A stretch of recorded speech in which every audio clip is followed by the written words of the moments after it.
Buenas noches, hoy nos reunimos acá para hablar del paisaje, específicamente de dos lecturas, una de Alan Roger y otra de Enric Barro. La primera se llama Breve Tratado del Paisaje y la segunda El Jardín de la Metrópoli. Y quisiéramos empezar con una frase de Jacques Simon que sale en la segunda lectura y nos hace preguntarnos qué tipo de análisis estamos utilizando actualmente en la unidad de la arquitectura del paisaje. Existen dos métodos de análisis de un paisaje. Uno es meterse en la piel del campesino e intentar comprender día a día, metro a metro, cómo actúa sobre su entorno. El otro consiste en reemplazar el tiempo por la distancia y elevarse un centenar de metros del suelo para no ver más que lo esencial. Entonces vamos a iniciar con el breve tratado del paisaje de Alan Roger, haciendo un par de preguntas y vamos a ir respondiéndolas mutuamente, para luego concluir como cuál es el método de análisis que estamos nosotros utilizando actualmente. Entonces, si quieres empieza tú y te hago la pregunta que viene. ¿Cuál es la definición de jardín? ¿Cuáles son sus elementos más importantes y de qué nos sirve esta idea del jardín en el estudio del paisaje? Entonces, bueno, según Roger, por jardín se entiende un recinto cerrado, separado, un espacio interior cultivado por el hombre para su propio deleite, más allá de cualquier utilidad inmediata. Entonces debemos considerar que si consideramos el medio salvaje como la naturaleza, el jardín está inscrito dentro de este medio salvaje y un poco haciendo una analogía con el ámbito artístico, digamos que el cuadro es un elemento que tiene unos bordes definidos y que limita un paisaje y paradójicamente el jardín es también algo que tiene unos límites pero inscritos dentro de ese paisaje. Entonces los elementos más importantes del jardín son los corredores de agua y las fuentes, los senderos, los parches de árboles y flores, y de esta manera el jardín, como ya dije, se convierte en un cuadro que acoge precisamente esos límites. Nos sirve entender la idea de jardín dentro del paisaje porque el jardín es una manera de domesticar ese paisaje, y si bien el paisaje se construye a partir del paisaje, el jardín también debería construirse con la base de un paisaje específico, pero este logra modificarlos para los intereses mismos del hombre y así se convierte en un espacio del que el hombre se puede sentir artífice. Bueno, yo creo que hay un jardín arquetípico, un jardín antiguo y sería interesante que compararas y contrastaras como la diferencia entre ese jardín inglés y el jardín francés, que parecen ser el mismo, pero no. Y bueno, un poco ahí yo creo que es más yéndonos por el lado de cuál es la diferencia entre el jardín antiguo, que era un poco arquetípico, pues diferenciándolo un poco del jardín francés y del inglés. Y pues básicamente encontramos varios ejemplos de jardines antiguos, que es primero es el que se extrae del texto del Génesis de la Biblia, que es el jardín del Edén. Luego el Corán también retoma como esta idea de jardín que se propone en la Biblia. Luego el jardín islámico también retoma los elementos del Corán, así como elementos del jardín persa, por ejemplo, del movimiento Firdaus. Y luego de esto vienen muchos más jardines como el medieval, el del oriente y el japonés. Me detengo en el japonés porque es el que tal vez ilustra de mejor manera la idea del jardín atado al arte, ya que consiste en concentrar lo máximo en lo mínimo. Y de esta manera, en estos jardines en miniatura, la artealización in situ acaba por transformarse en un cuadro y se dice que cuanto más pequeño sea, tanto más vasta es la parte del mundo que abarca. Entonces nos damos cuenta que es difícil generalizar un poco esta idea de jardín antiguo, pero básicamente se caracterizaban por el rechazo a todo cerramiento y reclaman una vuelta a la naturaleza que contradice la voluntad de artealización en la que ha creído descubrir la función del jardín. Entonces se contradice con la idea del jardín inglés y francés, pues el francés no es una naturalización del paisaje, sino más bien una pictorización del país, en donde prima lo teatral y lo utópico, y el inglés una imitación de los cuadros romanos, pero buscando algo un poco más natural.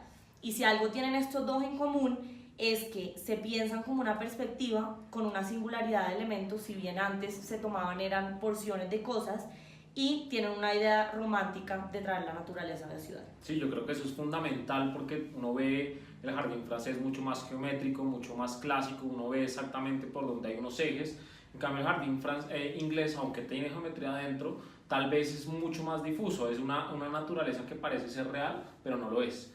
Yo creo, continuamos con la siguiente pregunta y es como, ¿qué quiere explicar Roger con, con la siguiente cita que te voy a decir? No es como arquitecto ni como jardinero, sino como poeta y como pintor, como hay que componer los paisajes para que le interesen a la vez a la mirada y al alma. Bueno, creo que debemos empezar por hablar de Pope, que él dice que todo el arte de los jardines depende de la pintura de paisajes y por lo tanto el cuadro es la única manera de escribir la idea para verla exactamente antes de ejecutarla. Y aquí me devuelvo a la pregunta 1, dijimos que el cuadro precisamente tiene unos límites y al enmarcar algo en esos límites, pues digamos que se limita un poco esa idea de paisaje y de jardín dentro de ese paisaje. Y bajo esta misma premisa, ese esquema de composición que posee el cuadro permite que el país se esquematice en paisaje y el mismo marco y borde determinen un terreno. Y estas son ideas llevadas al papel que permiten que la composición adquiera un lenguaje poético y esto se traduzca a la realidad. Ok, y en cuanto a arte, en cuanto a paisaje, como se habla de land art en el texto, estamos hablando del art y utiliza dos términos, la artealización in situ y la artealización in visu. Entonces hay como diferentes formas del jardín y diferentes manifestaciones artísticas del paisaje, pero digamos, ¿cómo se diferencian estas dos? ¿Cómo está esto en el land art y qué es esto? Entonces, primero el land art es importante decir que es un movimiento contemporáneo en el que el paisaje y la obra de arte están estrechamente relacionados, pero básicamente la naturaleza se utiliza como un material pues, para la creación de estos paisajes. Y entonces existen estos dos términos. La artealización in situ consiste en inscribir en la sustancia corporal el código estético y habla de técnicas arcaicas como por ejemplo la de los tatuajes, es decir, intervenciones que pretenden transformar el cuerpo del ser humano en una obra de arte ambulante. Y la artealización in visu consiste en elaborar modelos autónomos en cuanto a su elemento pictórico, escultórico o fotográfico y que hablan del concepto del desnudo, que no es lo mismo que la desnudez.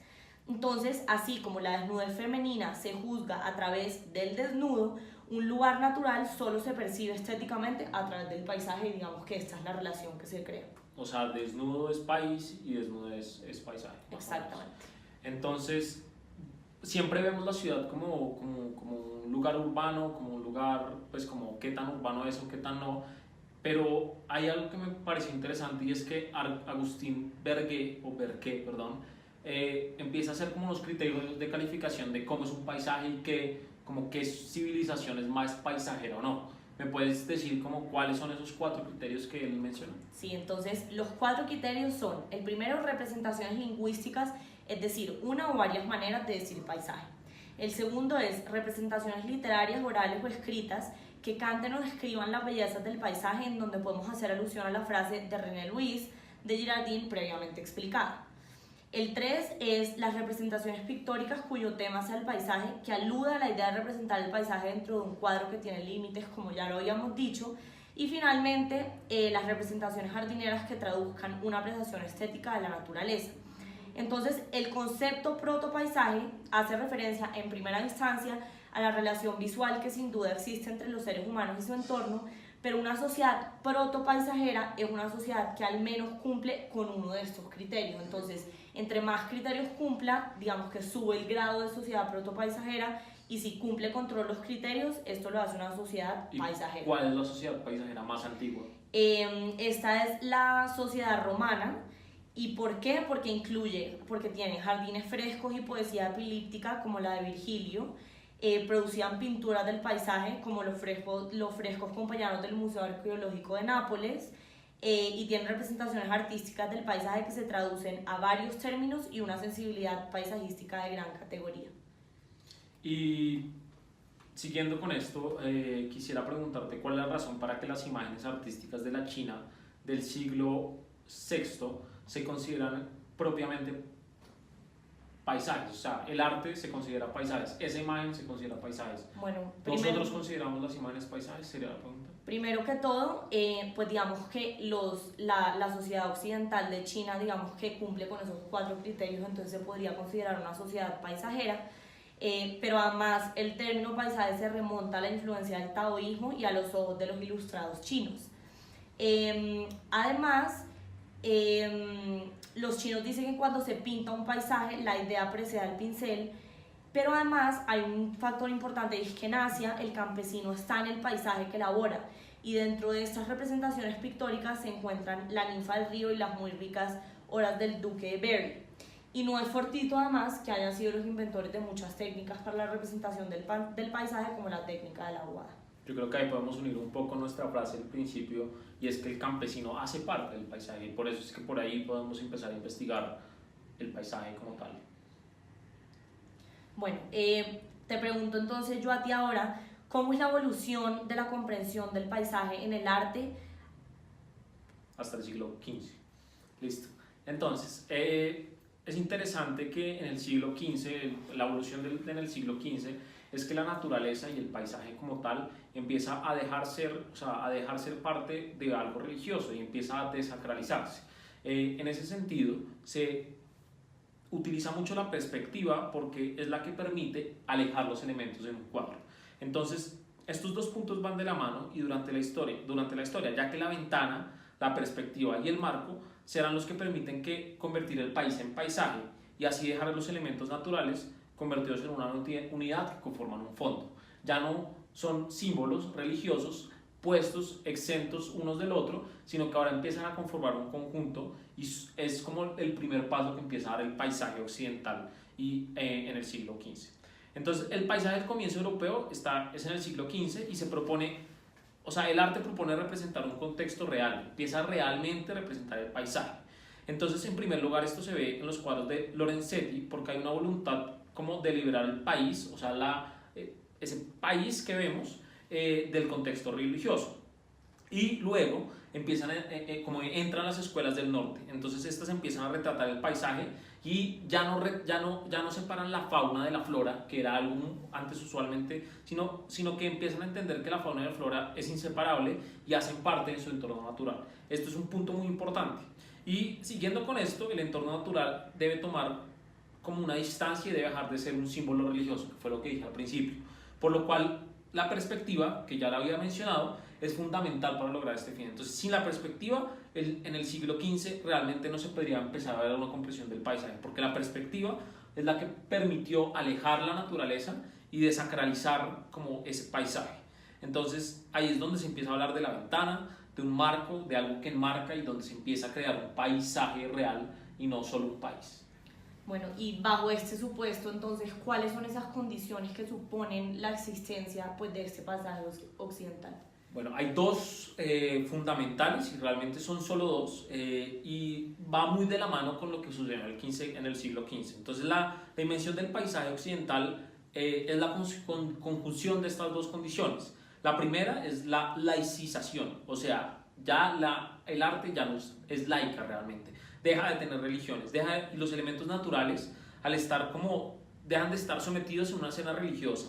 Y los árboles, las rocas, los ríos ya no son símbolos, ya son una parte del paisaje y esto empiezan a unirlos y empiezan a ser parte. Cuando tú unes más árboles y empiezas a crear un fondo, es cuando empiezas a utilizar la perspectiva y estos elementos necesariamente tienen que tener una distancia y un lejano, lo que va creando un fondo. Y ahí es donde empieza la segunda condición, que los elementos naturales ya no son satélites fijos en el paisaje, ya no son puestos, sino que crean como una unidad que establece un segundo plano y el primer plano son escenas o cosas cotidianas y el segundo plano es como homogéneo, es un paisaje, es lo que realmente se llama como paisaje porque ya está lejano a nosotros y está creando como esa profundidad, ese fondo, esa escena en conjunto. Listo, entonces, bueno, yo creo que aquí puedo un poco hablar de esa noción de lo sublime que aparece en el siglo XVIII y es, primero tenemos que entender que cada paisaje tiene su lenguaje y en este siglo nace una nueva categoría dominante de la nueva estética que a veces empieza a suplantar lo bello, pero entonces vemos que lo sublime se ha producido por el encuentro de dos paisajes recientes que son la montaña y el mar, que lo sugiere el artículo Glaciares de la Enciclopedia. Sin embargo, la iniciativa inglesa de Burke es la que predomina en este término de lo sublime porque aparece una sensibilidad paradójica y hasta antes de 1757, que es cuando este autor propone, pues digamos, esta teoría de la palabra, Lo sublime hacía alusión a lo bello que procura el placer, pero él propone que debe referirse a la delectación. Por lo tanto, dice que no placer, sino una especie de horror delicioso, una especie de tranquilidad teñida de terror. Siendo así, propone que este término sea una oposición de la naturaleza, en donde, por ejemplo, el campo es bello y placentero y el océano es lo sublime y lo terrorífico. Y finalmente Kant retoma este concepto y lo estudia para llegar a la conclusión de que las mujeres tienen el sentido de lo bello y los hombres de lo sublime. Y uno de los paisajes donde se hace más evidente el tema de lo sublime es en los paisajes de Crítica del Juicio de 1791, en donde asocian estos dos elementos que son el mar y la montaña. Y a mí me parece muy interesante cuando Roger habla de la muerte del paisaje. ¿Qué se refiere eso? ¿A qué está haciendo referencia Roger? Bueno, primero que todo, Roger ata un poco la muerte del paisaje pues, a los términos que ya ha venido explorando, que son la artealización in situ y in visu, y un poco la idea de país-paisaje. Entonces, en cuanto a la artealización, hemos deteriorado nuestros paisajes tradicionales y los hemos reducido al estado de país por nuestras agresiones, como la no conservación del territorio rural por parte de los agricultores, las viviendas ilegales, la reurbanización o inclusive la letanía constante. Entonces se clasifica que existe un deterioro in situ y un desamparo in visu. Y no hemos entendido elementos, por ejemplo, como el poder paisajístico de una autopista.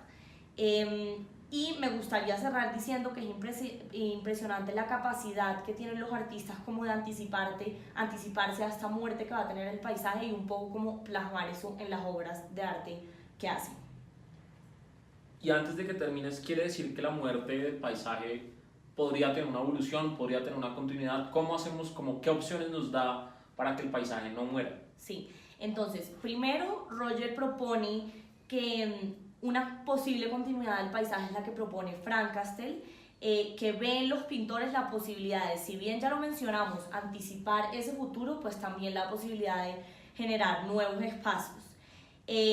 También la actual y moderna pues, invasión del audiovisual, de la tecnología y los avances tecnológicos, de los avances del espacio, nos han enseñado o más bien forzado a vivir como en nuevos paisajes subterráneos, submarinos, espaciales, bueno, diferentes en este sentido.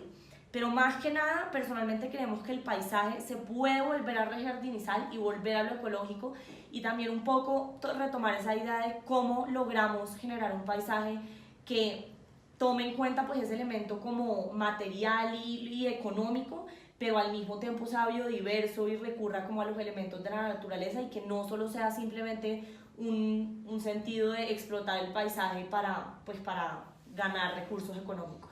Y yo creo que ahí entra muy bien el texto de Enric Barrel cuando habla, pues él habla del jardín de la metrópoli, él habla del jardín nuevo, también nos explica lo que antes era un jardín, pero pues surgieron unas preguntas que pues como que nos fueron revelando lo que es el jardín y lo que podríamos nosotros como arquitectos del paisaje hacer con el jardín.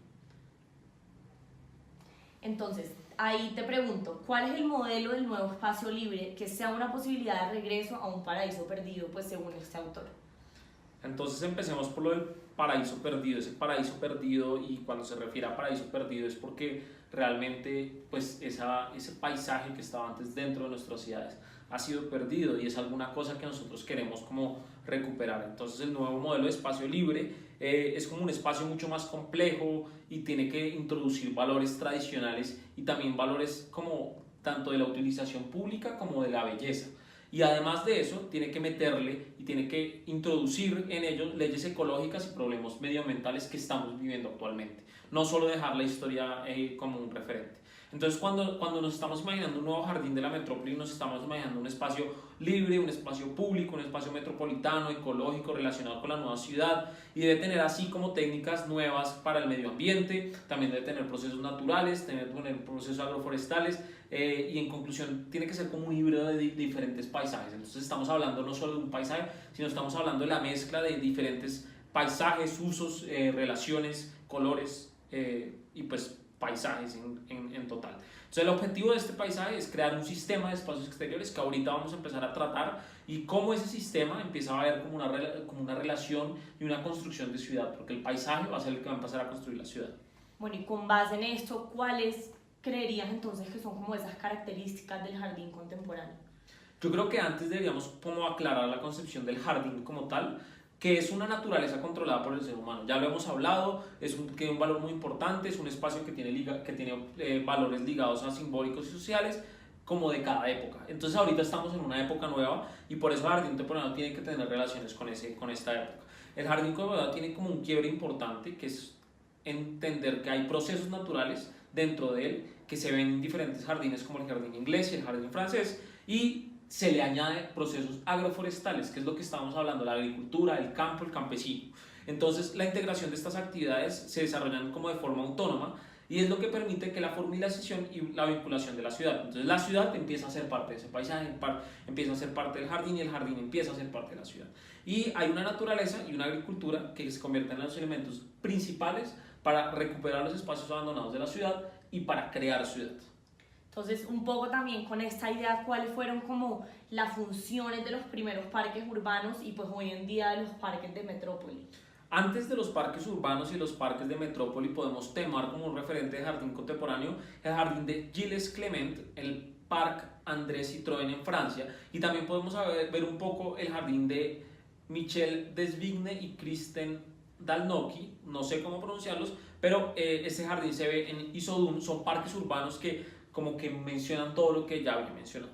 Entonces los parques urbanos ahora, pues esto es un poco de la anterior pregunta, pero ya entrando a esta pregunta, las funciones de los primeros parques urbanos constaban como de dos modelos. En primero, era como resolver conflictos que estaban dando por el rápido crecimiento de la ciudad, que actualmente lo seguimos viendo.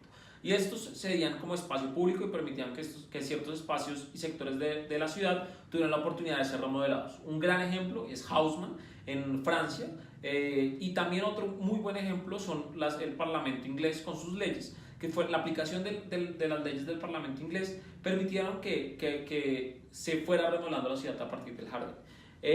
Y es aquí cuando el jardín de la metrópoli como intenta crear un nuevo modelo en el que no existe como la dicotomía entre el interior y el exterior. Creo que seguimos en ese problema y como vemos en los diferentes jardines se ha intentado romper pero no se ha logrado. Entonces las funciones del parque de la metrópoli eran como crear nuevos paisajes para el ocio, aspiraban a ser un espacio público, debían ser un espacio útil para la ciudadanía.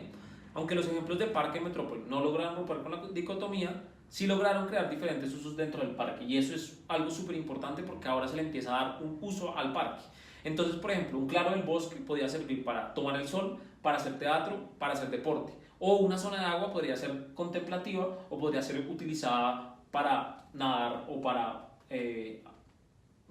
dar paseos en bote. O sea, digamos que podría ser de alguna manera como una modernización de lo que Roger habla que fue el jardín en su momento, digamos. Es la modernización del jardín, sí. Bueno, y con base a eso te pregunto, ¿por qué y de qué manera se pueden establecer los espacios libres de la metrópoli como un sistema? Yo creo que el por qué se responde solo, porque lo interesante de los espacios libres de la metrópoli como un sistema es que logran resolver las disfunciones entre la ciudad dispersa y sus espacios libres. Eso ya se está empezando a tratar en los jardines y en los parques urbanos. Entonces el establecimiento como un sistema, entonces cuando tú empiezas a trabajar los parques como un sistema, logras que la ciudad se organice y logras que se cree un paisaje urbano, que el paisaje urbano empiece a existir. Entonces existen y existieron diferentes maneras de crear un sistema de los espacios libres, pero el principal objetivo real de esto era la conexión entre parches que se encontraban dispersos por la ciudad, tanto baldíos como verdes como parques, y por medio de corredores empezaban a conectarse. Como ya hablé, Haussmann es un referente muy importante en la creación de un sistema, porque con sus grandes bulevares, que son como tema clásico que ya conocemos, empieza a conectar y a construir edificios, nuevos sistemas de transporte y logra así conectar los diferentes sistemas de la ciudad, no solo los parques, empieza a conectar muchas cosas porque los ejes son los que empiezan a conectar. Y hay diferentes ejemplos como que podríamos tomar en cuenta, que es como crear un sistema a través de los espacios verdes. Entonces se puede ver el Parkway, los Parkways que han sido planeados en muchas partes del mundo. El plan de Chicago de 1908 también es un muy buen ejemplo. El System Park de Nueva York, el Chandigarh de Le Corbusier, clarísimo con sus ejes. Y también el Finger Plan creo que es muy importante porque a través del paisaje se construye ciudad y no la ciudad construye el paisaje. Y así es como empezamos a responder la pregunta que Alan Roger como la muerte del paisaje, dónde está y cómo la podemos solucionar. Entonces, todos estos ejemplos crean un sistema que articula los parques y jardines de una ciudad y así crean un paisaje continuo, un paisaje que funcione para la construcción de la ciudad. Y bueno, creo que finalmente me queda preguntarte pues un poco atado también a esa idea de la muerte del paisaje y de cómo lo que decimos de continuar ese paisaje y de crear paisajes productivos y demás, ¿cuál crees que es como esa relación e importancia de la agricultura dentro del paisaje que se propone hoy en día y pues según este autor? Ok, es fundamental como volver a la pregunta que nos hicimos al principio y es cómo analizar el paisaje. Y el paisaje realmente debería ser analizado por medio del campesino, por el medio del que conoce el lugar o por medio de los viejos. Realmente el tiempo es el que domina el paisaje y el tiempo es el que nos va a enseñar del paisaje. Y por eso es que la agricultura es fundamental, porque para el nuevo espíritu del paisaje, para los nuevos parques o para los jardines contemporáneos, permite implantar nuevos usos en los parques. O sea, la agricultura de por sí es un uso y además le da una utilidad al parque. No simplemente lo deja como un ocio, sino que empieza a darle una utilidad, empieza a darle una función mucho más importante y además como que empieza a establecer una relación y tal vez es el inicio para que ese borde y ese exterior-interior empiece a romperse, porque la agricultura es así, o sea, es dispersa. Entonces la agricultura pues en el espacio libre permite ir difuminando el borde y la dicotomía de la que tanto hablamos, y además es un sistema complejo de diferentes usos y la agricultura añade un valor de utilidad a la tierra. Entonces es importante hablar de una obviedad que ¿por qué se plantea? O sea, ¿por qué tenemos que hacer eso? Y es porque hay muchos lugares en la ciudad que en este momento no tienen un uso y como realmente el suelo rural en este momento está careciendo de piso, de suelo. Entonces, de esta manera podríamos introducir la agricultura y empezar a crear una relación entre los ciudadanos y el suelo que los alimenta. Algo muy importante que realmente no es muy lejano y la comida nos llega, pero no sabemos de dónde ni cómo. Entonces la agricultura es imposible implementar en el jardín de la metrópoli, entendiendo los signos que tiene el campo por la realidad del campo en su transmisión de sensaciones a través de generaciones.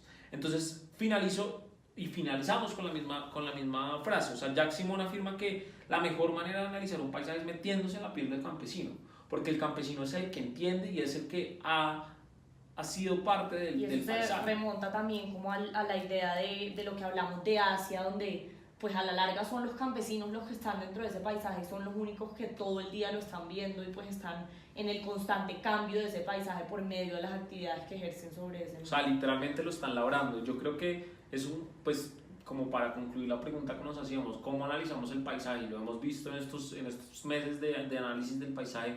Cogemos una planta y nos vamos muy lejos y obviamente lo hacemos con mucha más rapidez, pero nunca llegamos al detalle que podría tener un campesino.